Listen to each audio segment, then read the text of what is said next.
E falou o Senhor a Moisés, dizendo: ordena aos filhos de Israel que lancem fora do arraial a todo leproso e a todo que padece fluxo e a todos os imundos por causa do contato com algum morto. Amém. Vamos orar? Ó Senhor, nós estamos aqui hoje para continuarmos, Senhor, lendo a palavra do Senhor, a Sagrada Escritura, e meditando nela, Senhor. Vamos continuar na nossa jornada de leituras e meditações, e nós pedimos, nos abençoe.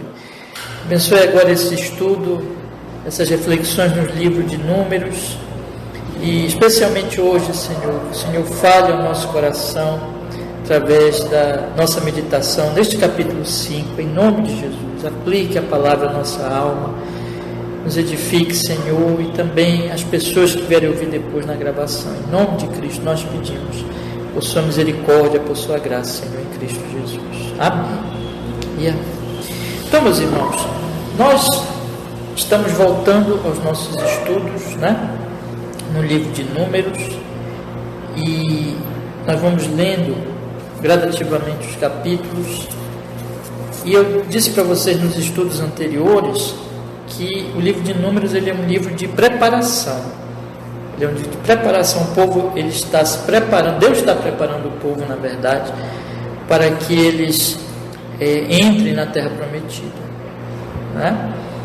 E nós vimos que essa preparação está no sentido de que Deus ele organiza, meus irmãos, as tribos de Israel. Ele põe cada tribo no seu lugar, como nós vimos nos capítulos anteriores, E ele escolhe, põe a tribo de Levi para tomar conta do tabernáculo, que ficava ali, era o lugar central, era a parte mais importante, era onde estava o tabernáculo, e a tribo de Levi, ela tomava conta do tabernáculo. Vimos que inclusive as famílias da tribo de Levi, cada uma delas, tinha o seu papel nessa guarda e também no transporte do tabernáculo, porque o povo estava peregrinando, iria entrar na Terra Prometida, e que isso era feito com muito zelo, com muito cuidado, porque o tabernáculo ele era o quê? Ele era o símbolo da presença de Deus entre o povo, de maneira que aquelas pessoas elas não podiam chegar no tabernáculo de qualquer maneira. Então, apenas a família sacerdotal, o sumo sacerdote, eles podiam ali ter contato mais direto, mas as outras famílias mesmo da tribo de Levi, cada uma delas tinha a sua função, e elas não podiam nem mesmo ver os objetos eram cobertos, para que pudesse então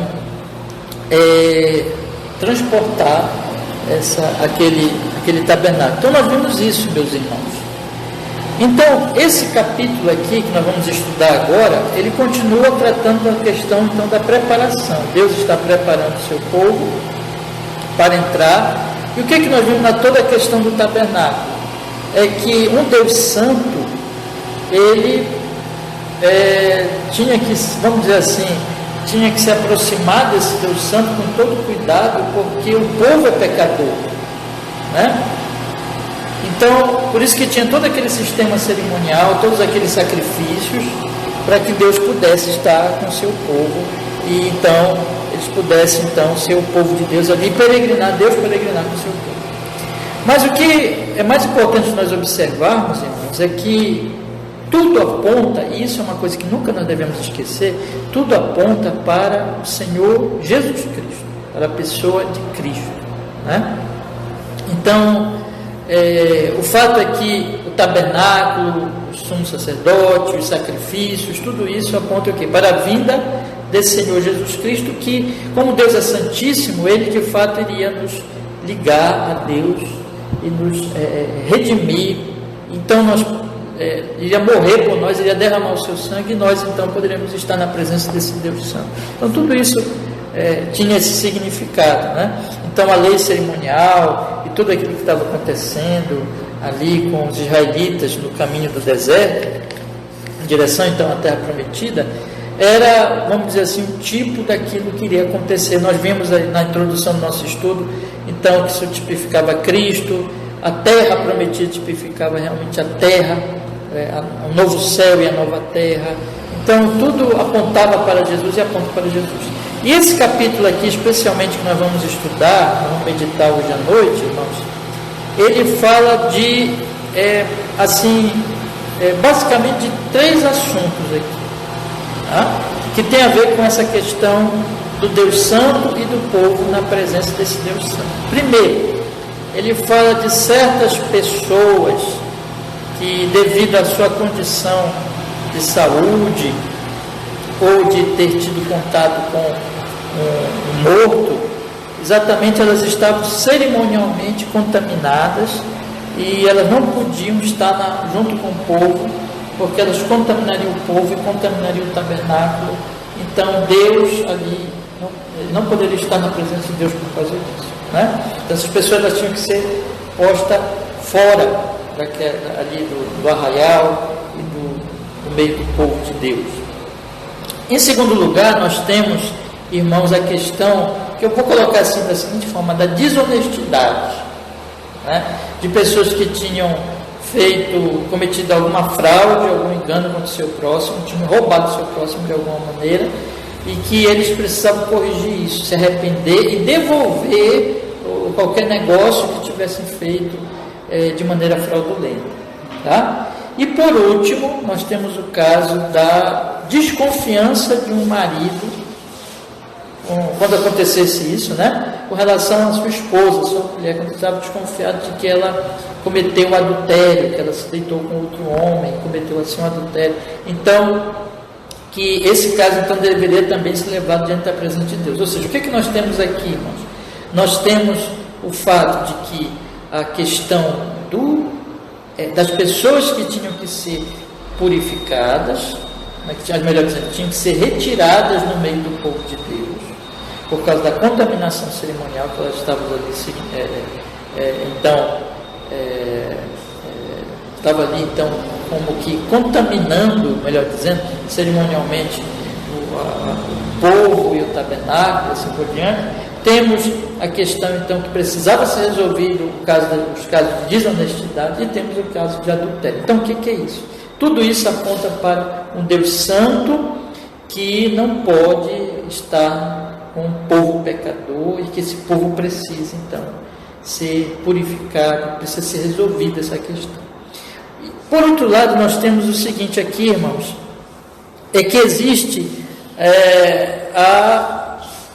os sacrifícios aqui, que nós vamos observar, os cerimoniais que traziam realmente, que apontavam para a purificação que viria na pessoa de Cristo. Então tudo aqui é simbólico, né? Então isso mostra para nós o seguinte: nós que estamos aqui hoje, que vivemos no tempo da nova aliança, a questão, irmão, de que um Deus santíssimo não pode estar na presença de um povo. Nós não podemos, colocando assim, uma melhor forma, nós, povo pecador, não podemos estar na presença de um Deus santíssimo, sem que sejamos, realmente, sem que caia sobre nós a sua ira, a sua maldição, né? Inclusive nós vamos ver aqui na questão da maldição da mulher adúltera que cai sobre ela, né? A não ser que esse Deus nos seja gracioso.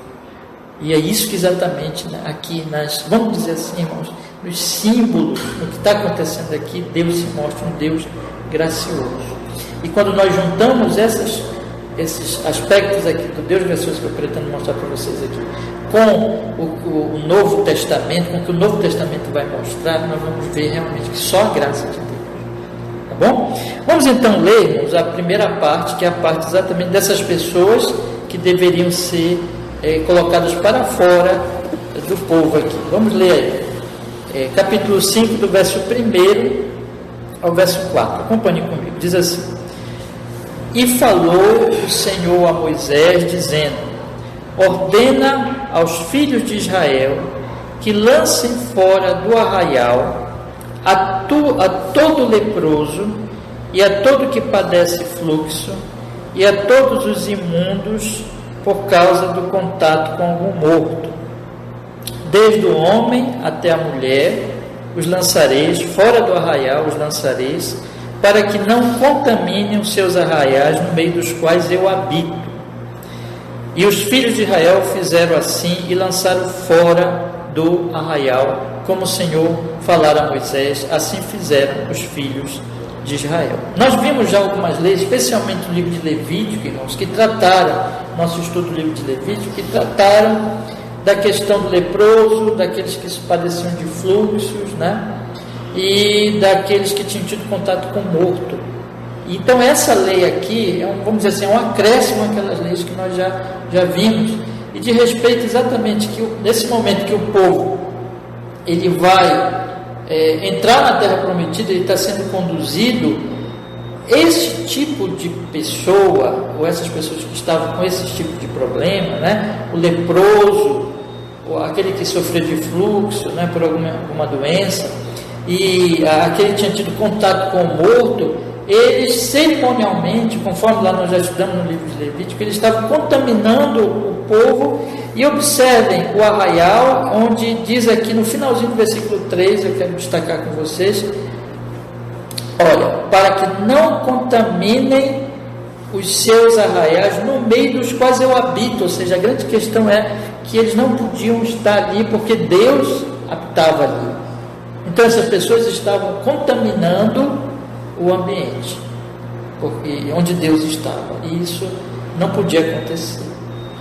Então, no sentido cerimonial, vamos colocar assim, isso estava acontecendo, mas isso aponta, na verdade, para algo mais, vamos dizer, muito mais profundo que o pecado, né?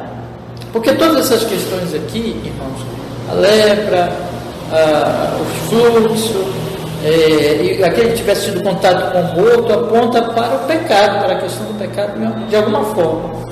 Então, o que Deus está dizendo aqui, o que Deus está mostrando aqui, é que essas pessoas cerimonialmente, elas estavam contaminando o arraial onde Deus habitava, e elas precisavam então ser retiradas, mas isso aponta para a questão espiritual do pecado, que Deus não pode habitar onde está o pecado, e o pecador não pode estar na presença de Deus. Então ele tem que ser separado, ele tem que ser posto para fora, tá?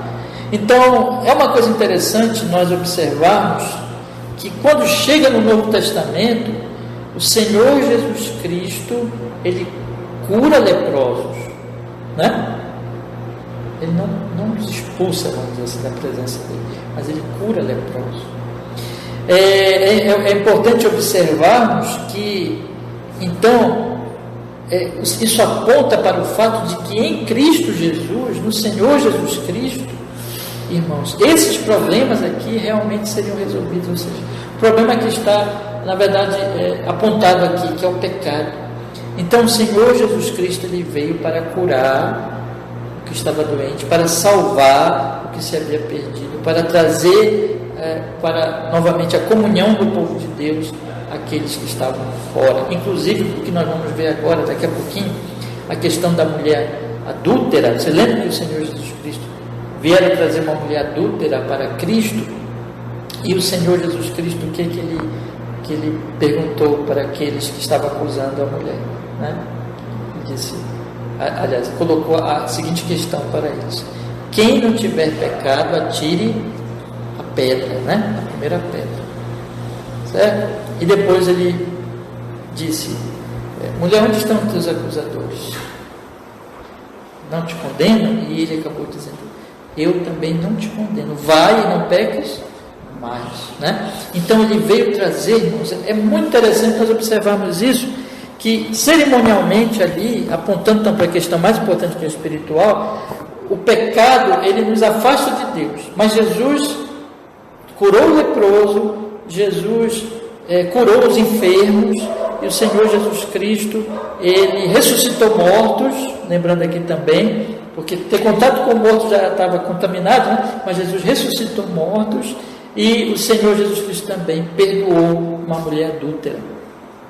Então o texto está mostrando, olha, Deus, ele separa, mas por causa do pecado, então só Deus pode restaurar. Quando isso aponta então para o fato de que ele faria isso, no Novo Testamento, tá? Mas há uma simbologia aqui, cerimonialmente também simbolizando o afastamento que o pecado opera em nós da presença de Deus, né? Porque Deus é o Deus Santíssimo. Bom, vamos ler agora a questão da restituição. Capítulo 5, né, do verso 5 ao 10. Acompanhe comigo, meus irmãos. Veja o que diz a palavra de Deus. Falou mais o Senhor a Moisés, dizendo: dize aos filhos de Israel, quando homem ou mulher fizer algum de todos os pecados humanos, transgredindo contra o Senhor, tal homem culpada é, e confessará o seu pecado que cometeu pela sua culpa, fará plena restituição segundo a soma total, e lhe acrescentará a sua quinta parte, e a dará àquele contra quem se fez culpado. Mas se aquele homem não tiver resgatador, a quem se restitua a culpa, então a culpa que se restituir ao Senhor será do sacerdote, além do carneiro da expiação pela qual por ele se fará expiação. Semelhantemente, toda a oferta de todas as coisas santificadas dos filhos de Israel que trouxerem ao sacerdote será sua, e as coisas santificadas de cada um serão suas, o que alguém der ao sacerdote será seu. Então aqui nós temos o caso, já um outro caso, né? Que tinha que ser resolvido também, ou seja, o leproso, aquele que sofreu de fluxo e a questão do que tinha tocado no morto não podia estar na presença de Deus. Mas aqui nós temos outro caso também que Deus não aceita, e veja como toda aquela questão assim mais cerimonial, que também, meus irmãos, nós podemos dizer, tinha a ver com saúde também, né? Questão higiênica na primeira parte, mas como o ponto principal é o pecado. E o pecado aqui é o pecado colocando de uma maneira mais ampla, o pecado da desonestidade. Porque diz aqui, um homem que fizer algum de todos os pecados transgredindo contra o Senhor, confessará o seu pecado, segundo a soma total, lhe acrescentará a sua quinta parte, dará àquele contra quem se fez culpado, ou seja, aquele que de alguma maneira cometeu uma fraude, enganou, tomou posse de alguma coisa que era do seu irmão, e até jurou na presença de Deus que não tinha feito isso, que era dele, enfim, enganou, né? E Deus diz aqui, tem que fazer a restituição, tem que devolver o que é roubado. Você lembra de Zaqueu, que ele, quando ele encontrou-se com Cristo, ele soube que ele era, lembra de Zaqueu lá no Novo Testamento? E que ele se arrependeu do seu pecado, ele disse que ele ia restituir tudo que ele tinha roubado, porque ele era realmente um ladrão, ele era um publicano e roubava as pessoas, né? Então o que a Bíblia está falando aqui, irmãos, é que todo aquele que roubou, que enganou, cometeu desonestidade, ele deve se arrepender. O que ele deve fazer? Ele que se fez culpado, finalzinho do versículo 6, tal alma é culpada ele deve o que, irmãos? Versículo 7, confessar o seu pecado que cometeu pela sua culpa, e fazer a plena restituição, segundo a soma total, ele acrescentar uma quinta parte, ou seja, ele devolveria tudo e acrescentaria a quinta parte. Ou seja, confissão era dizer, eu pequei, eu reconheço, eu menti, eu enganei, mas agora eu me arrependo diante de Deus, eu confesso e eu devolvo o que eu roubei. Porque, irmãos, não adianta dizer que pecou, que se arrepende, não devolver, né? Então, o ato do arrependimento, evidentemente, ele vem com a confissão e com devolução, com restituição daquilo que foi roubado. Dependendo do pecado, então, em abandonar o pecado e fazer tudo o que pode ser feito para que aquele pecado seja, quem foi ofendido, seja então restituído, no caso aqui financeiro, irmãos, restituição dos bens, e com a quinta parte ainda, conforme ligada à lei que está lá também em Levítico. Agora, se não tiver o resgatador, e a quem se restitua a culpa, então a culpa que se restituir ao Senhor será do sacerdote. Por que isso? Se não tiver, se a pessoa a quem aquela pessoa fraudou morreu e não tiver nenhum parente, aí deve devolver para o sacerdote aquele valor. Por quê, irmãos? Porque o sacerdote é um representante de quem? De Deus. Então, segundo essa lei, então, na verdade, ela está dizendo o seguinte, que o pecado não foi simplesmente contra a pessoa roubada, fraudada, mas o pecado foi contra quem? Contra o Senhor. E por isso teria que devolver. E veja, irmãos, além do carneiro, da expiação pelo qual por ele fará expiação. Ou seja, então tinha o sacrifício, tinha a confissão, tinha a devolução e tinha o sacrifício. Mostrando o seguinte, que aqui aponta mais uma vez, observe que tudo aponta para a vinda de Cristo, porque lembra de 1 João 1,9, se confessarmos os nossos pecados, você lembra desse versículo? Ele é fiel e justo para nos perdoar os pecados e nos purificar de toda a injustiça. E ali, irmãos, também João diz, o sangue de Jesus, seu Filho, nos purifica de todo pecado. Ou seja, o animal era sacrificado, Cristo seria sacrificado pelos nossos pecados. Por isso, irmãos, esse pecado da desonestidade seria perdoado, né? E aquilo que fosse dado ao sacerdote, versículo 10, e as coisas santificadas de cada um serão suas, o que alguém der ao sacerdote será seu, e aquilo passaria então, assim, sendo dado para o sacerdote, passaria a ser do sacerdote, tá? E finalmente, meus irmãos, o último caso que nós temos aqui hoje à noite, que é o caso da mulher, em que o homem desconfia que ela adulterou, né? E este caso está aqui expresso no versículo 11 em diante. Vamos ler. E à medida que eu for lendo, eu já vou dando algumas explicações aqui. Falou mais o Senhor a Moisés, dizendo, fala aos filhos de Israel e diz-lhes, quando a mulher de alguém se desviar e transgredir contra ele, de maneira que algum homem se tenha deitado com ela, e for oculta aos olhos do seu marido, e ela o tiver ocultado, havendo-se ela contaminado, e contra ela não houver testemunhas, e no feito não for apanhada, e o espírito de ciúmes vier sobre ele, e de sua mulher tiver ciúmes por ela, se haver contaminado, ou sobre ele vier o espírito de ciúmes, e de sua mulher tiver ciúmes, não se havendo ela contaminado. Então o que tem que fazer? Veja, um caso em que o homem começa a desconfiar da sua mulher, de que ela se deitou contra o homem, que ela adulterou, e, bom, ninguém viu, não há testemunhas, porque quando tinha testemunhas ali, na lei do Antigo Testamento era pena de morte, né? Mas não teve testemunhas, foi cometido um pecado um pecado sexual, um pecado contra o casamento, o homem foi traído. O que ele deve fazer nesse caso? Ele está com aquele, como diz aqui, ciúmes, mas ela realmente sendo culpada ou não sendo culpada, como resolver esse caso? Aqui a palavra de Deus aponta, irmãos, para uma cerimônia em que no final das contas, quem vai dizer se ela é culpada ou não? Ninguém viu, mas Deus viu. Deus, ele vê que está em secreto. Então, é interessante que esse caso aqui aponta mais uma vez para o pecado que Deus viu e que Deus vai tratar com o pecado. Você lembra? O leproso tem que ser tirado, o que tem um fluxo tem que ser tirado, o que tocou no morto tem que ser tirado, porque Deus está ali presente. O que enganou o seu próximo tem que restituir, e quando não tem ninguém tem que restituir ao sacerdote, porque aquele pecado foi feito contra Deus. E aqui, mais uma vez, ainda que o pecado seja secreto, ninguém tenha visto, mas foi um pecado contra Deus, que Deus viu e Deus vai julgar. O texto está apontando para nós o seguinte, que Deus há de julgar os pecados secretos, porque aqui vai ser feita uma cerimônia em que Deus vai tratar com aquela situação em que ninguém sabia, meus irmãos. O que será feito então? Vamos ler o versículo 15 em diante. Então aquele homem trará a sua mulher perante o sacerdote, e juntamente trará a sua oferta por ela, 1/10 de efa de farinha de cevada, sobre a qual não se deitará azeite, nem sobre ela porá incenso, porquanto é oferta de alimentos por ciúmes, oferta memorativa para trazer iniquidade em memória. Observe que aqui não trazia-se, vamos dizer assim,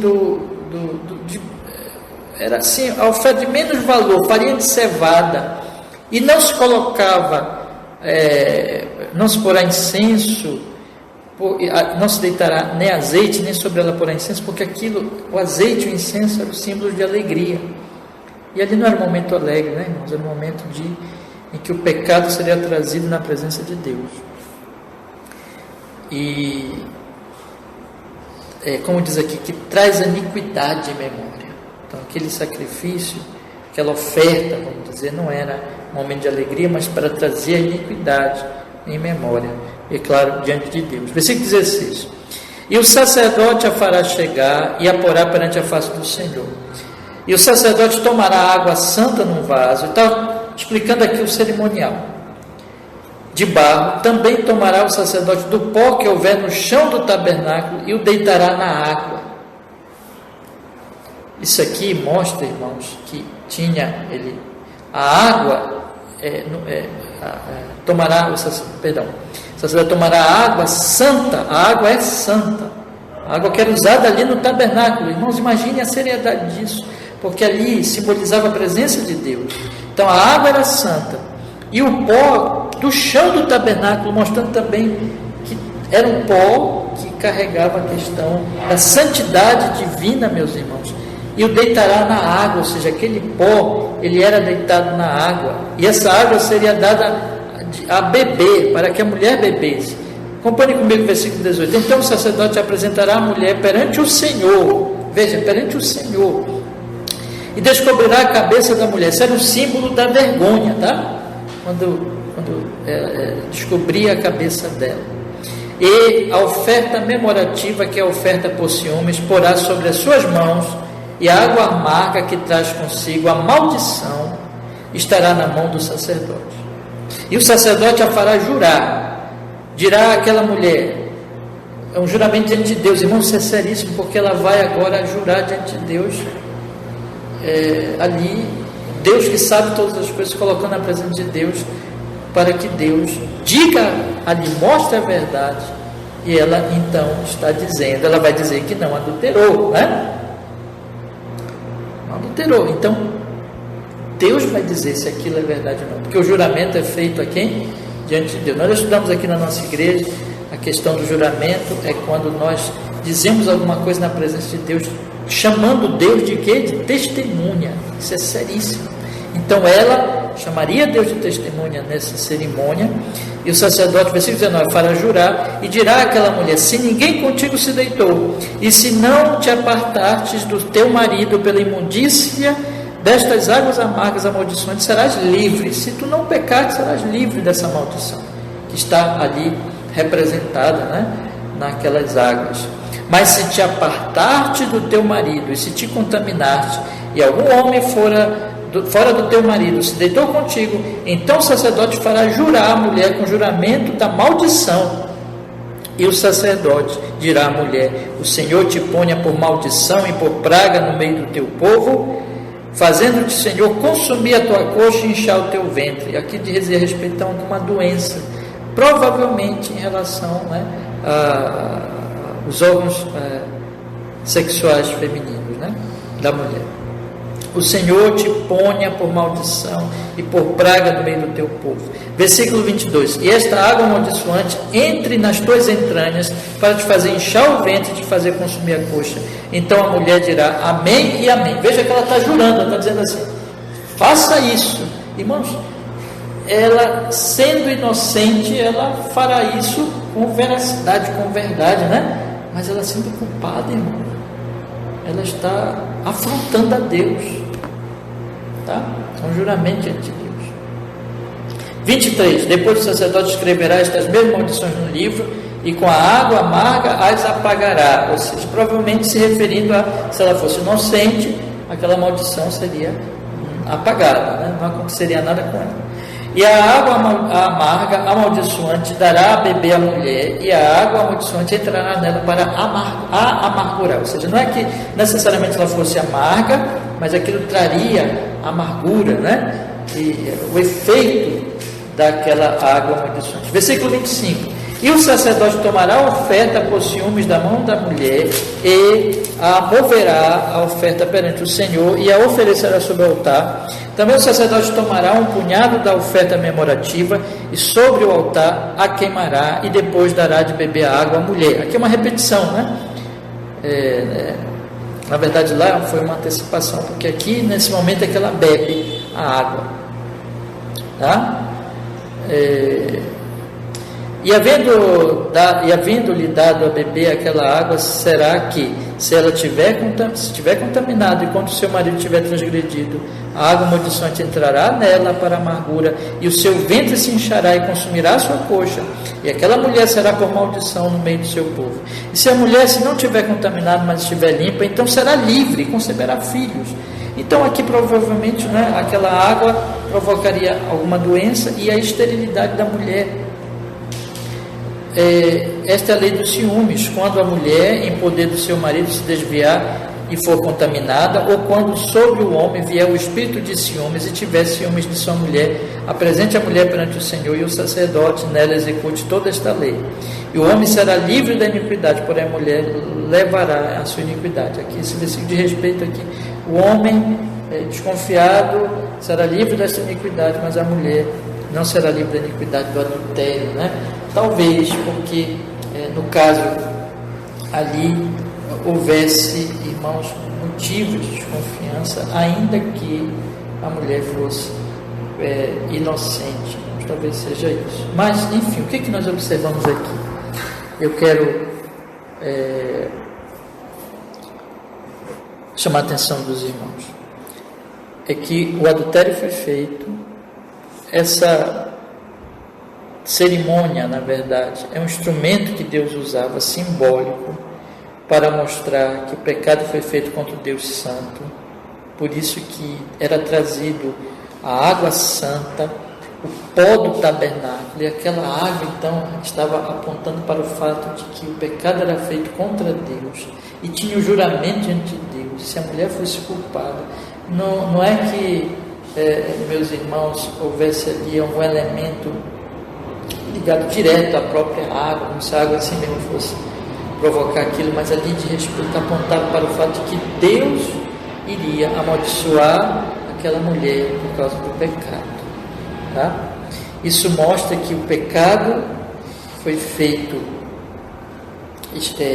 quando era o caso, né? O pecado foi feito escondido, mas que Deus sabia e que Deus iria punir aquele pecado, mostrando que não há pecado escondido diante de Deus, né?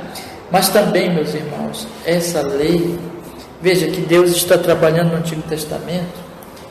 Até o comentário que eu li coloca o seguinte, que, por exemplo, o Senhor permitiu ao homem da carta, Jesus falou isso ao homem no Antigo Testamento, da carta de divórcio por causa da dureza do coração, né? Por causa da dureza do coração. Então nós temos aqui Deus dando leis por causa da dureza do coração do homem, e que no final das contas defendia a mulher de uma acusação indevida, sendo ela inocente, né? Mostrando que ela era inocente. Mas enfim, meus irmãos, aponta para todas essas verdades. O que é que nós observamos aqui então neste capítulo? Eu queria resumir, finalizar aqui a nossa reflexão hoje à noite. Nós observamos que, primeiro, temos o caso do leproso, do que padece de fluxo e do que tocou no morto. Tinha que ser retirado do arraial, significando que Deus não pode habitar onde tem contaminação. Naquele caso cerimonial, mas isso aponta para a contaminação do pecado. Vimos o caso da desonestidade, da fraude, que Deus ordena o arrependimento e a devolução, e que se não tiver ninguém para ser devolvido, se aquela pessoa roubada tiver sido morrida, tem que devolver para o sacerdote, porque foi pecado contra Deus, ou seja, Deus também. O caso ali é que Deus se opõe, Deus Santíssimo não aceita o pecado. E no caso da mulher adúltera, mais uma vez, Deus amaldiçoou essa mulher, mostrando que Deus condena o pecado do adultério. Então o povo tinha que se purificar para andar com Deus e para entrar na terra prometida. E havia então ali, meus irmãos, a purificação no sentido de serem retiradas as pessoas do arraial que estavam contaminadas, de serem feitos sacrifícios em relação ao pecado da fraude, né? E também de ter aqui essa cerimônia toda para resolver o problema da mulher adúltera. Então aponta para o fato de que Deus tem que resolver esse problema. Só que o Novo Testamento também está sendo apontado aqui, porque Deus vai resolver esse problema no sacrifício do seu Filho. Como eu disse para vocês no início do nosso estudo, Deus curou leprosos, Jesus curou leprosos, mostrando que Ele veio trazer a salvação aos pecadores, né? Jesus perdoou um Zaqueu, que era um cobrador de impostos, ladrão. E Jesus perdoou uma mulher adúltera. E o que isso mostra então, meus irmãos, é que o Senhor Jesus é aquele único que pode nos tornar santos, redimidos, justificados na presença desse Deus Santo. Vocês estão entendendo? Então, quando a gente junta tudo isso com o Novo Testamento, tanto para o que está apontando aqui, nos sacrifícios, em todas essas coisas, mas pensando já no Novo Testamento, nós vamos descobrir que Jesus tem que resolver, e resolveu efetivamente o problema dos nossos pecados. Nós que estamos aqui hoje à noite, quem de nós por si só pode estar na presença desse Deus Santo, irmãos? Ninguém. Mas nós estamos na presença dele porque a nossa fé está em Jesus. Amém? Graças a Deus que Deus nos curou da lepra, perdoou os nossos pecados. Amém. Vamos orar? Ó Senhor, muito obrigado porque podemos hoje estudar essa palavra santa, Senhor, que o Senhor aplique a nossa alma para nós pensarmos na pessoa bendita de Jesus, que nos trouxe a salvação, e também, Deus, que nos traz a santificação, nos libertando de uma vida de pecado, nos santificando. Opere isso em nós, Deus, e nós que estamos aqui possamos viver uma vida tendo sido salvos, tendo crido no Senhor Jesus, possamos viver uma vida, Senhor, de vitória sobre o pecado, pelo Espírito Santo, deixando toda a desonestidade e também guardando a pureza sexual, Senhor. Nós oramos por isso, que a sua bênção, a sua graça esteja sobre nós. Te agradecemos por Jesus, que nos justifica e que nos santifica. Que o seu nome seja louvado, que o seu nome seja glorificado em Cristo Jesus nas nossas vidas, Pai. Nós oramos assim. Amém.